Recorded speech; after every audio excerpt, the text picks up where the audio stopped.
Oi, você está ouvindo Sustenta Vozes, o podcast do Sustentacom, onde a sustentabilidade ganha voz direto de quem faz a diferença nas pequenas e médias cidades do Brasil.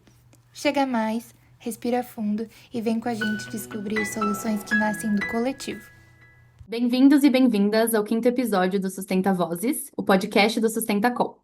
Hoje estamos com um convidado muito especial, a Taualpa Nazaré, e vamos tratar sobre assuntos como agroecologia, casa de sementes, mudanças climáticas, entre outros tópicos que serão abordados. Nosso objetivo vai ser compreender como as práticas agroecológicas, especialmente a implantação de casas comunitárias de sementes, atuam na adaptação e respostas à crise climática, a partir da experiência do entrevistado. Para começar, vou apresentar um pouquinho sobre ele. Nascido e criado em Minas Gerais, ele é técnico agrícola pela Central de Ensino e Desenvolvimento Agrário de Florestal e engenheiro agrônomo pela Universidade Federal de Viçosa. Atualmente também é gerente de produção vegetal na Secretaria de Agricultura e Desenvolvimento Rural do Distrito Federal, é executor da Política de Agricultura Urbana e Política de Agricultura Orgânica e Agroecologia do Distrito Federal. Coordena programas como Reflorestar, Agroflorestar, Agricultura de Baixo Carbono e Banco de Sementes do SEAGRE, na Granja Modelo do IP. É produtor rural orgânico no empreendimento Terra Mana, em Padre Bernardo, com certificação pela IBD na produção primária e agroindústria. Também é atual presidente da Associação dos Produtores e Promotores das Plantas Alimentícias Não Convencionais. Muito obrigada por estar com a gente hoje, para esse bate-papo que eu tenho certeza que será muito rico. Obrigado, Maria. Satisfação estar aqui com vocês. Para mim é um prazer falar, de agroecologia, falar da importância da agroecologia para a sustentabilidade dos processos produtivos, e a alimentação da cidade, né?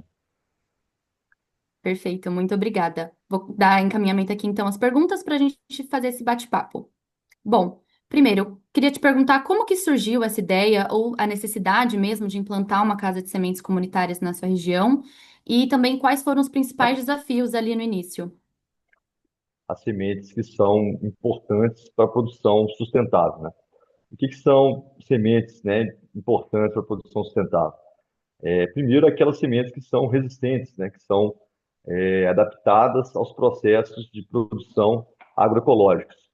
Aí a gente tem vários tipos de sementes, várias espécies de sementes que podem ser colocadas como exemplo, né? A gente tem desde as espécies que a gente chama de crioulas, né? As espécies que são as espécies tradicionais, aquelas que a gente tem uma diversidade muito grande genética, que tem uma capacidade muito grande de adaptação, geralmente resistente a pragas, doenças, né? E estão na mão dos produtores há muito tempo. Então essas são sementes especiais que estão ameaçadas pelo processo de uso de sementes transgênicas, sementes comerciais, e elas devem ser protegidas, e mantidas em espaços conservados. Além delas, a gente tem ainda uma série de outras espécies de plantas que não são tão conhecidas ou exploradas, que a gente chama de punks, né? As plantas alimentícias não convencionais. Essas espécies, elas têm uma importância muito grande, apesar de serem pouco conhecidas, de serem pouco trabalhadas, pouco utilizadas, são espécies com grande potencial na alimentação, no uso de sistemas agroecológicos, que podem fazer uma mudança muito grande, na sociedade, inclusive para o futuro aí, das questões das mudanças climáticas, escassez hídrica, mudança de temperatura, são espécies bem adaptadas a essas condições. Perfeito, perfeito. E como você acompanhou, né? Acredito de perto esse processo, já citou um pouquinho aí na resposta da sua primeira pergunta. Como que você percebe de fato os efeitos das mudanças climáticas nesse cotidiano da agricultura agroecológica? Quais são os principais efeitos que você tem observado? As principais questões, com relação a utilização dessas espécies, principalmente para o pequeno produtor, aquele que trabalha com agroecologia, trabalha com sistemas produtivos orgânicos, são o fato delas serem espécies que podem ser utilizadas por ele conforme as condições dele de campo, né? Ele pode trabalhar essas espécies utilizando, de poucos insumos ou quase nenhum insumo, né, dependendo da espécie, muito menos água. Isso é muito importante quando a gente fala de adaptações e questões climáticas. São espécies com manejo mais facilitado, né? Que a pessoa consegue trabalhar isso, às vezes, com menos manejo intensivo, como as espécies convencionais, as espécies que foram, né, modificadas para a questão da comercialização. E principalmente, né, no caso de banco de semente, são espécies que ele consegue guardar a semente, né? Acho que muita gente não sabe, mas as sementes em geral hoje são híbridas, né? Ou muitas vezes transgênicas. Então o produtor perde a capacidade de ser dono da semente. Ele tem que estar sempre comprando a semente e aí ele fica refém do pacote tecnológico e genético que vem para ele.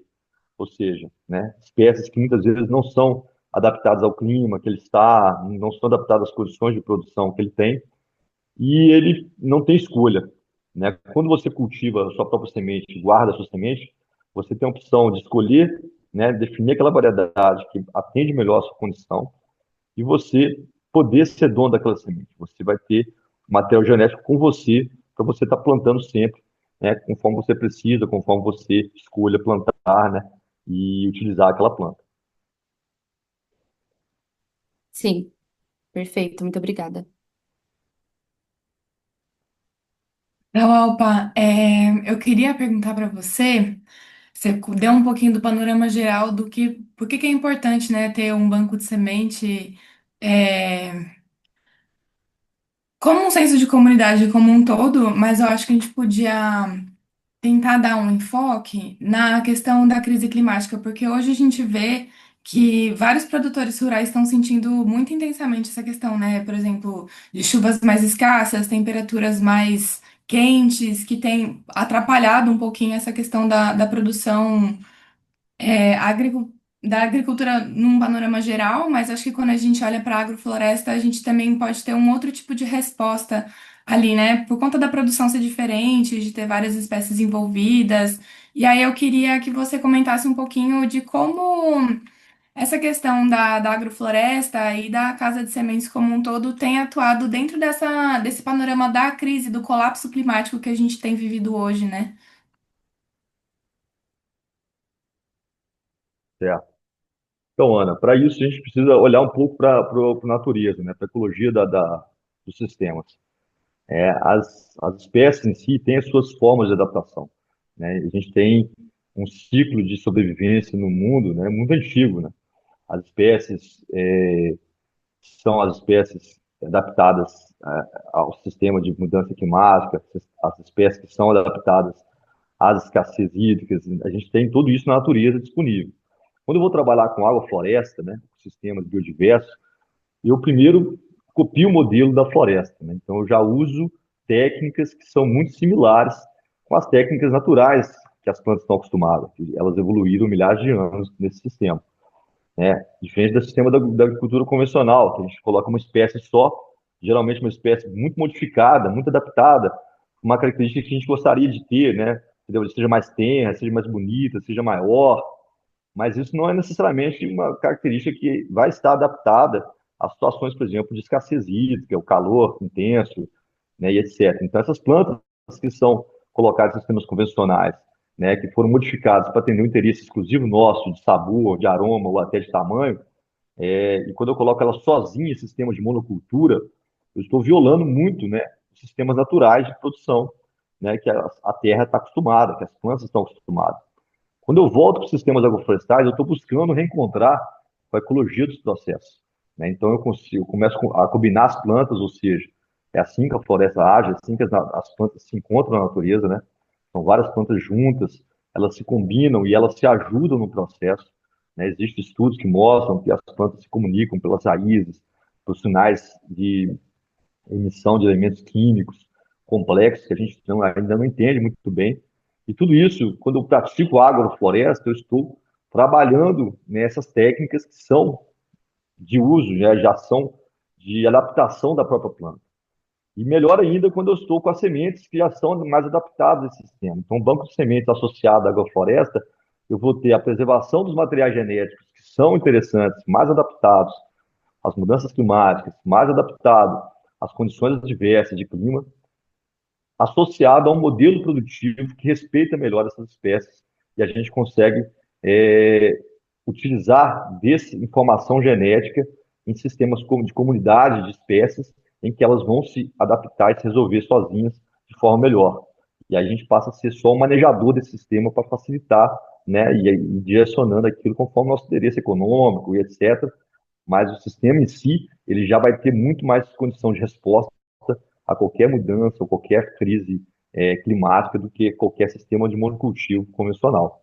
Então, isso é uma estratégia agroecológica muito importante para garantir a sustentabilidade produtiva de comunidades tradicionais, quilombolas, indígenas, né, e pequenos produtores, que são os grandes produtores de alimentos que nós comemos no dia a dia.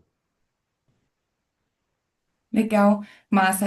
Eu pessoalmente acredito muito que uma das respostas da adaptação climática é voltada à agroecologia, né? Inclusive hoje a gente fala, trazendo um pouquinho também da agroecologia urbana, né? O aproveitamento desses espaços enquanto espaços produtivos mesmo, né? De comida é também uma forma de se manifestar contra esse sistema inteiro, né? De produção de monocultura que a gente vem sendo refém, né?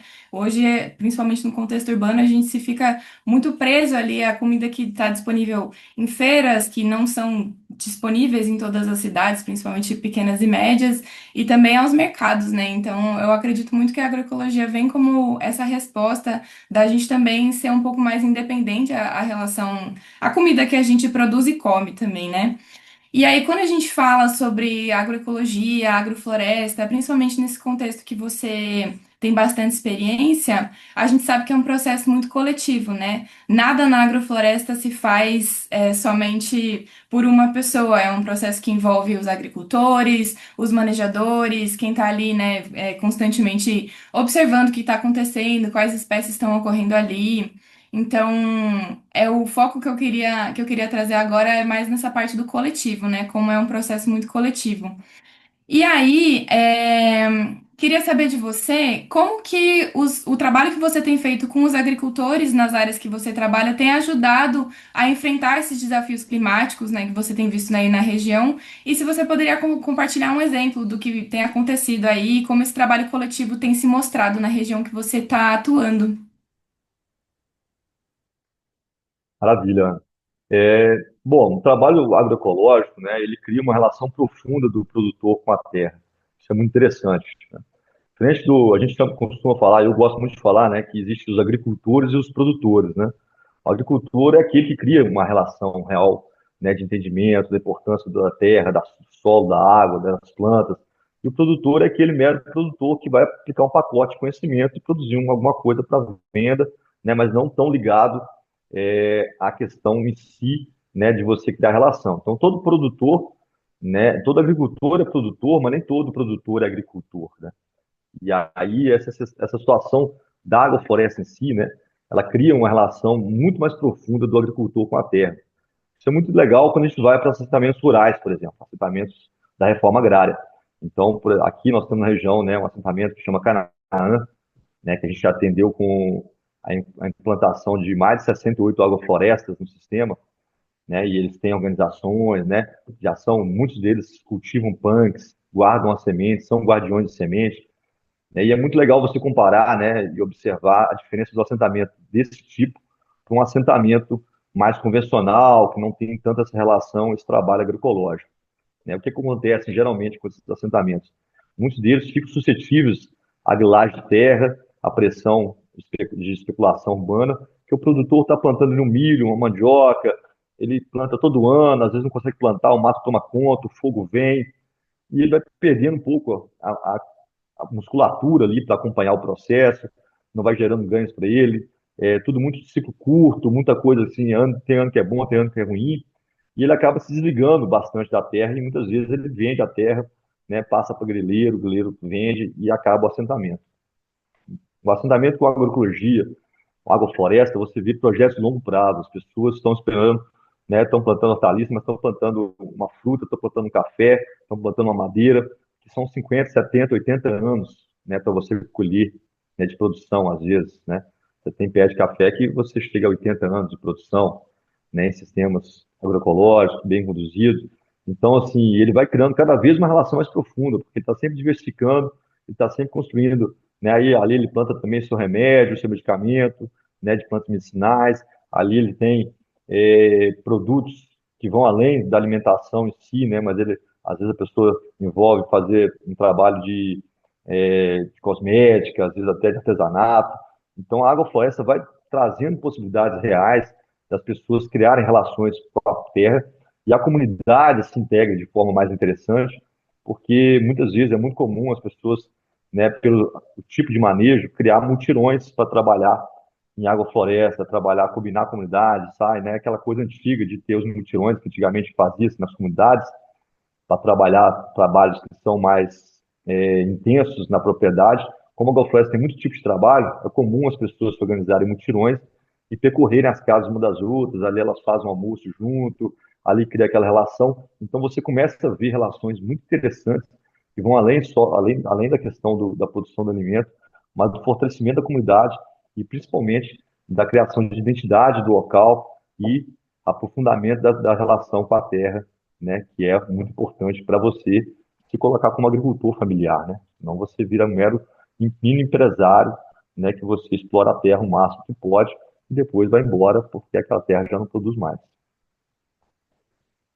Acho muito legal que você traz essa questão dos assentamentos, porque aqui na região que eu tô morando aqui em Ilhéus, né, no sul da Bahia.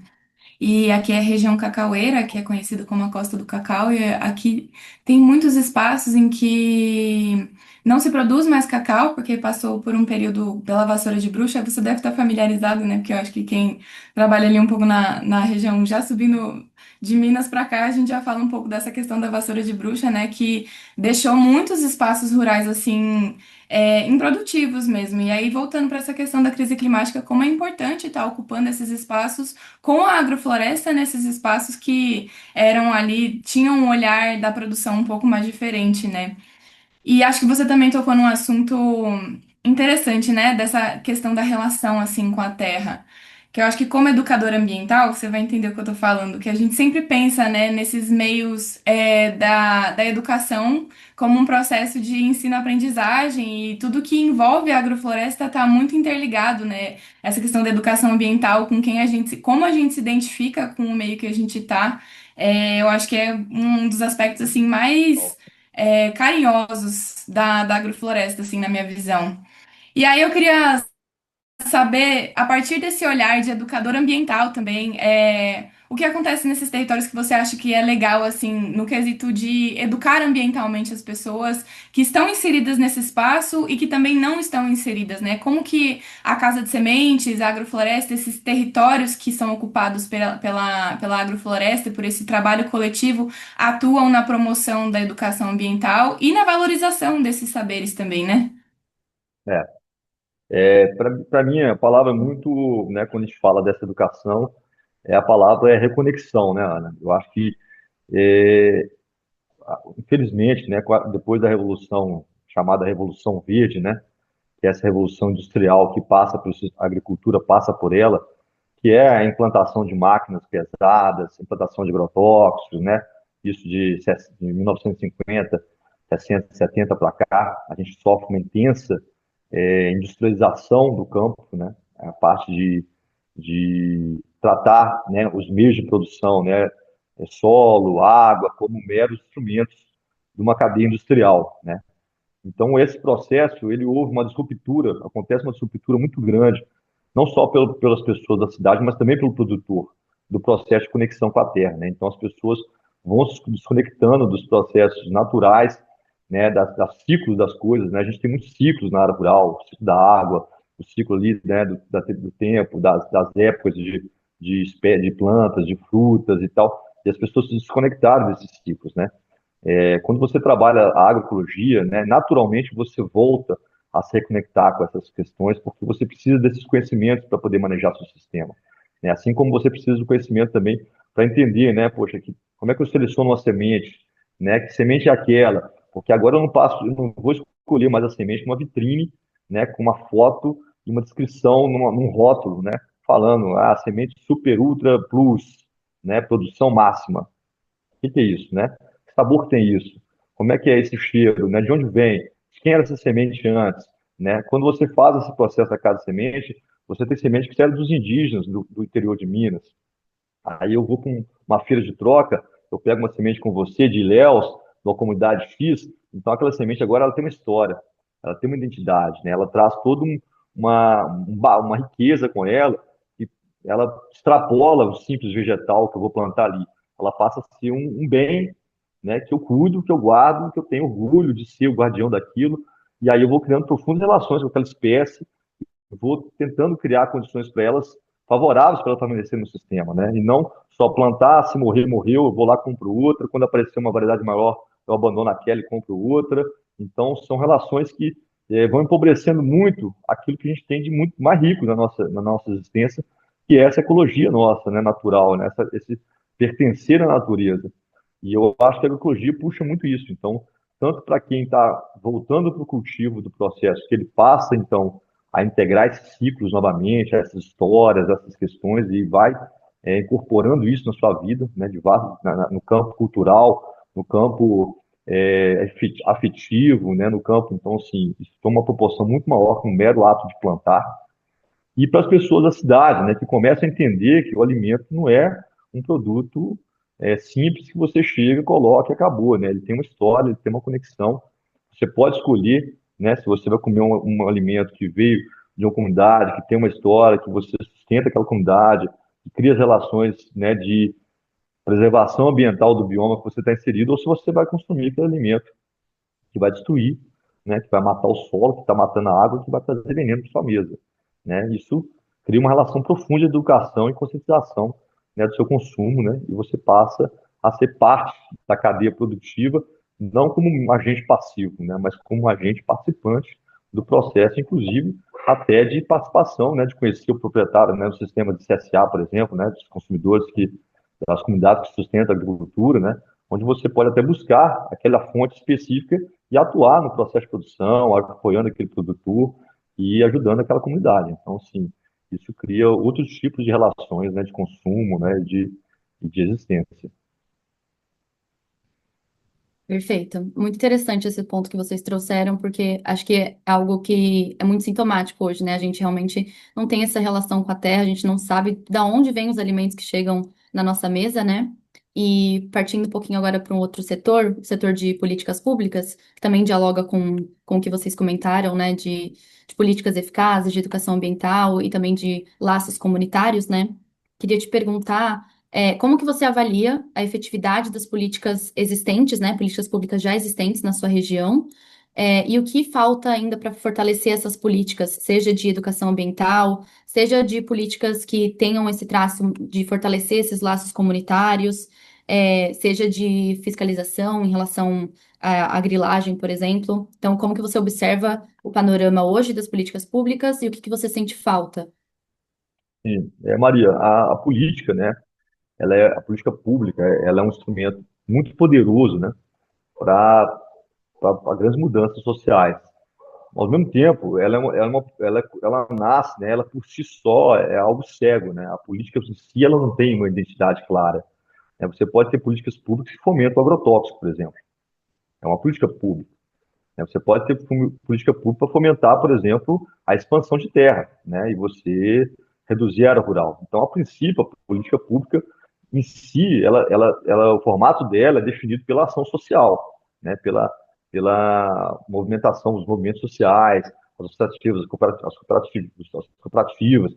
Então, hoje a gente tem a gente sofre, né, acho que no mundo como um todo, um desequilíbrio, né, da pressão para a execução de políticas públicas, né? A gente tem hoje um sistema muito complicado, complexo, né, no sistema público, em que as legislações, né, e a própria definição dos programas, elas sofrem intervenções muito diretas de empresas, de corporações, e essa medida de força é muito desproporcional, né? Você tem, às vezes, o lobby que atua na construção de uma lei, que atua no processo, e tem muito mais poder econômico, de pressão, do que um poder popular, né, de ação.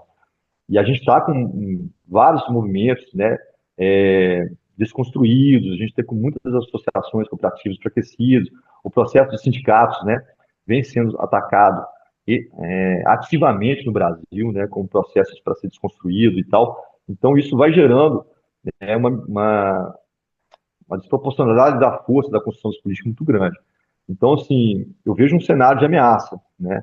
das políticas públicas para a construção de uma mudança social mais profunda, para fomentar a agroecologia, para fomentar. A gente teve época, por exemplo, na gestão, dentro do governo, que o termo agroecologia ficou meio proibido, né? Você não podia falar. Então, a gente tinha zero política pública de agroecologia.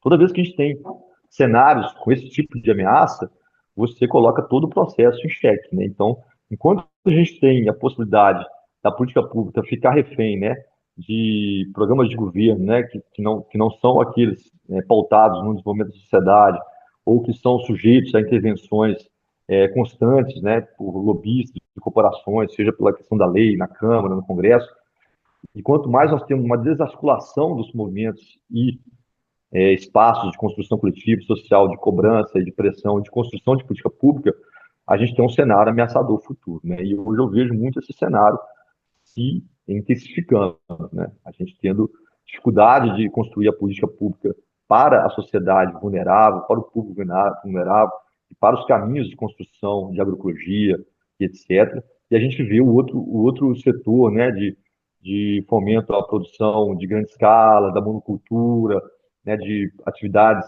que não respeitam a questão das mudanças climáticas, né, intensificando, né? É um setor muito bem organizado para avançar, porque o pauta dele é econômica e tem grandes recursos, grandes interesses envolvidos. Sim, sim, concordo plenamente com essa questão das políticas públicas serem, né, por si só cegas mesmo. A gente sabe também da existência de uma grande bancada rural no Congresso, então o que dificulta muito qualquer política de ser efetivada. E te agradeço por essa resposta, concordo muito. Então, retomando um Perfeito. pouquinho que a gente estava comentando, né, sobre as políticas públicas, como que acontece essa implementação, se elas existem, se não. E aí, queria trazer de novo um aspecto um pouquinho mais pessoal, porque nesses últimos meses eu tenho acompanhado um trabalho que aconteceu lá em Itatinga que envolvia a agroecologia urbana. Esse trabalho que eu tenho acompanhado, só para te dar um contexto, né, é de uma colega minha que ela estava fazendo pós-graduação na ESAL, que estava usando a área lá, ali de Itatinga, que eles têm uma horta comunitária chamada Cheiro Verde, que virou uma política pública pelo uso do espaço, né, ao longo do tempo, e é voltado para agroecologia urbana e periurbana.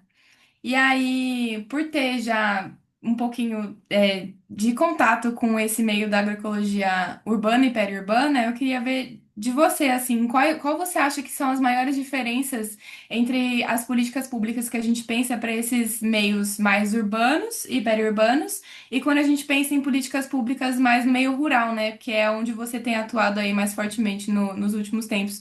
Queria ver um pouquinho disso com você. O que que você acha?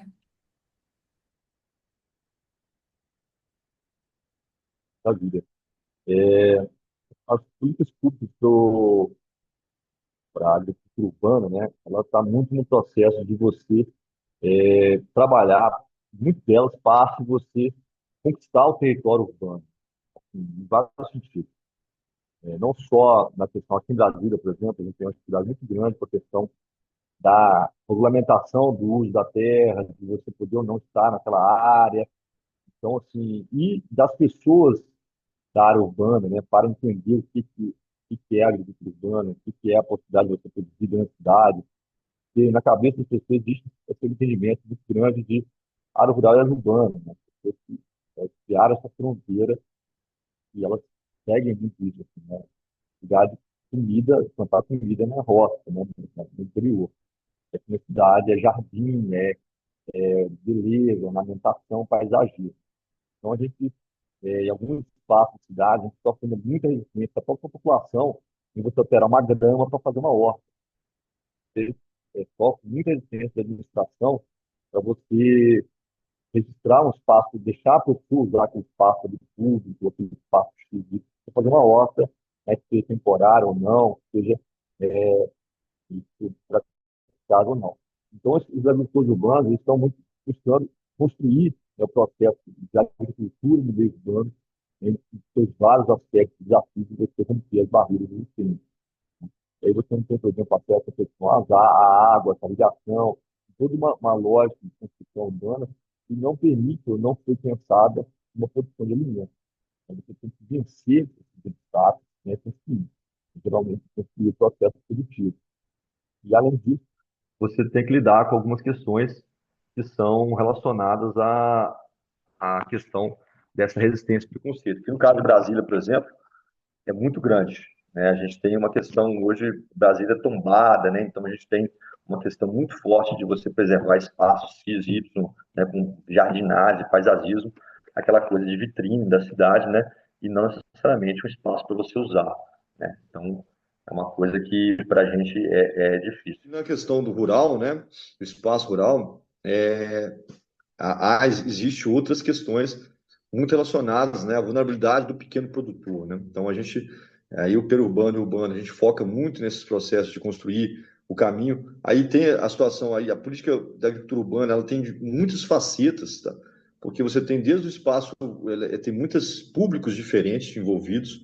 Então você tem desde aquele agricultor urbano, que é um agricultor que é mais um lazer, uma coisa de fazer aquilo como espaço terapêutico para ele também, né? Utilizar aquilo como forma de se integrar ali na comunidade urbana, até aquele agricultor periurbano que às vezes está ali, vai fazer disso uma renda, uma produção de alimentos para sua família, subsistência, né, espaços que são ligados a comunidades, né, extremamente vulneráveis, em que as pessoas, né, é importante para a segurança alimentar daquela comunidade. Então, você tem que ter muito cuidado para construir a política pública urbana, porque não existe, assim como na área rural, assim, esses setores, né, do pequeno agricultor, né, o assentado da reforma agrária, a gente já coloca num grupo, né? Então a gente sabe mais ou menos o perfil desse assentado. Ele é um cara que está ali na terra, precisa de apoio da questão da água, do insumo, da semente, do trator e tal. Então, um grupo de política pública. Aí tem o pequeno agricultor, né, ou o agricultor familiar, e esse já está ali buscando um crédito, precisa de assistência técnica, né, de um outro tipo, diferente do assentado, que é mais simples, mais basal, né, mais inicial. O agricultor familiar precisa de uma orientação mais de condução, de projeto, para construir uma pequena indústria e tal. E aí você vai setorizando muito bem por grupos, e todos eles só mudam muito, às vezes um pouco, a questão do nível de produção que ele está e de algumas necessidades básicas que cada um vai ter, né, relacionadas ao seu setor. No caso do agricultor urbano, você muda totalmente o perfil do agricultor, dependendo do grupo que você está atendendo ou que você está trabalhando. Então, tem aquele grupo de educação, né, que está ligado à escola. Nós temos aqui, por exemplo, as hortas urbanas, medicinais, já é uma outra lógica totalmente diferente, ligada a postos de saúde, onde as pessoas vão trabalhar a questão de plantas para você se curar, e aí tem públicos muito diversificados, de pessoas que querem aprender, outros que querem usar aquilo ali como remédio, outros que são só pessoas que querem, às vezes, até aprender para vender, né, e processar aquilo. Então, assim, a diversidade dos agricultores urbanos, né, e seus interesses é bem mais complexa de entender, né, e de você operar numa política mais geral para todos. Então, você tem que atuar muito no micro, né, de cada realidade, né, construindo a política pública de base e trabalhando no macro, vencer essas barreiras que são da cidade, aí não são do agricultor urbano. A barreira de terra, de uso de espaço, a barreira de resistência das pessoas da comunidade urbana, né, com relação à agricultura e etc. Na área rural, as brigas são outras, né? A macro são a questão da terra, da reforma agrária, né? Da questão da pressão urbana, né? Sobre a terra e tal. E as dos setores são bem setorizadas na questão de grupos de produtores. Os assentados, os acampados da reforma agrária, que às vezes nem foram assentados ainda, estão numa situação bem vulnerável, bem difícil, relacionada até à questão de sanitária, né, a questão de acesso ao básico do básico, né, as crianças estão ali acampadas, não tem uma escola, então, assim, aí já entra uma questão social pesada, então, mas são grupos que estão em estágios diferentes e a gente acompanha num grupo maior, né, por grupo, né, maior, diferente do agricultor urbano que você acompanha quase que caso a caso, né, dependendo da situação, do lugar, de onde esteja, né? Perfeito. Para a gente encerrar aqui nossa última perguntinha, queria te perguntar qual foi o maior aprendizado, ou quais foram, pode ser mais de um também, que toda essa experiência com a agroecologia trouxe para você pessoalmente e também para a sua comunidade. Bom, para mim, assim, né, eu acho que são muitos aprendizados, né, a gente aprende todo dia.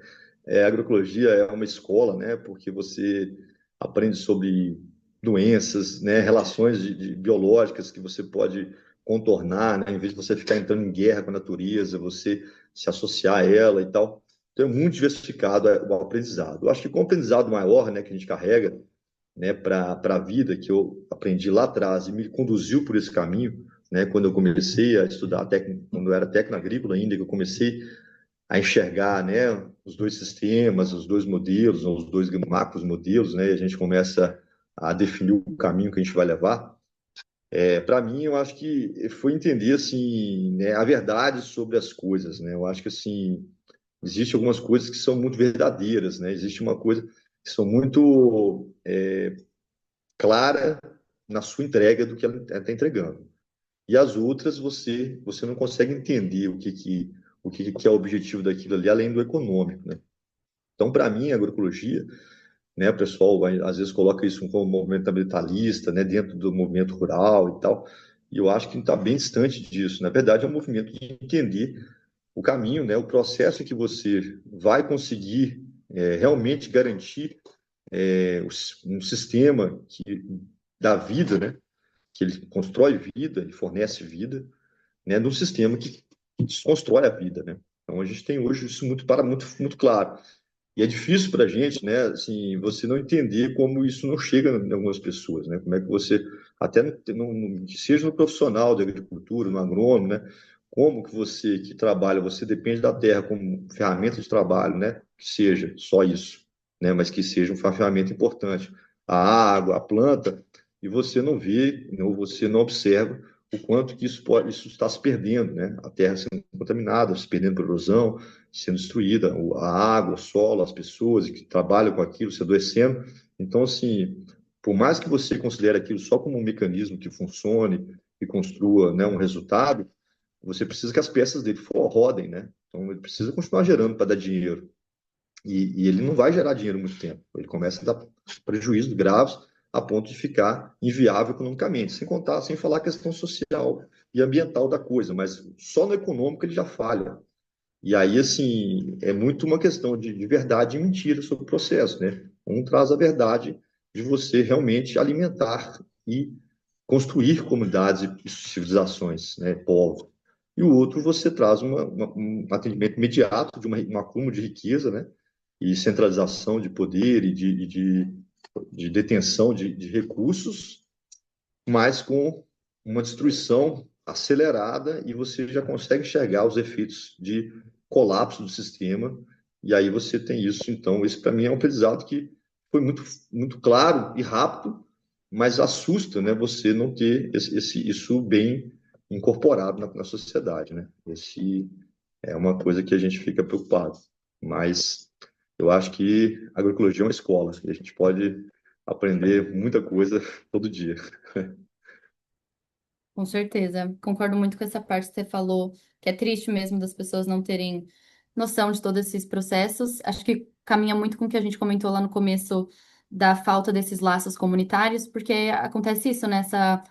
Uma espécie de alienação mesmo das pessoas com a terra e de como esse processo gera, né? E como que existem falhas até no lado econômico, né? Que dirá social e ambiental. Aí o buraco é muito, muito maior mesmo. Mas essa foi a nossa última pergunta. Queria te agradecer pelo seu tempo, pela sua disponibilidade e por toda a troca. Foi fundamental. A gente espera que muitas pessoas se informem mais, se engajem mais a partir dessa conversa que a gente teve aqui. E é isso, te agradecer mesmo por esse tempo, essa conversa. Maravilha, Maria. Eu que agradeço a Ana. Parabenizo vocês pelo trabalho. Acho que é preciso falar de agroecologia. Acho que mais do que nunca nós estamos em tempo de falar de agroecologia, né? Precisamos falar muito disso nas escolas, nas cidades, na família, né? Em todos os lugares, porque infelizmente eles, né, não falam muito sobre, né? É um tema que fica deixado de lado até de propósito mesmo. E a gente que é comunidade, né, que vive do solo, que busca o alimento saudável, precisamos levar essa discussão para todos os espaços e vocês estão de parabéns por puxar esse tema aqui. Obrigado. Gratidão, viu, Atahualpa? Foi ótima a conversa.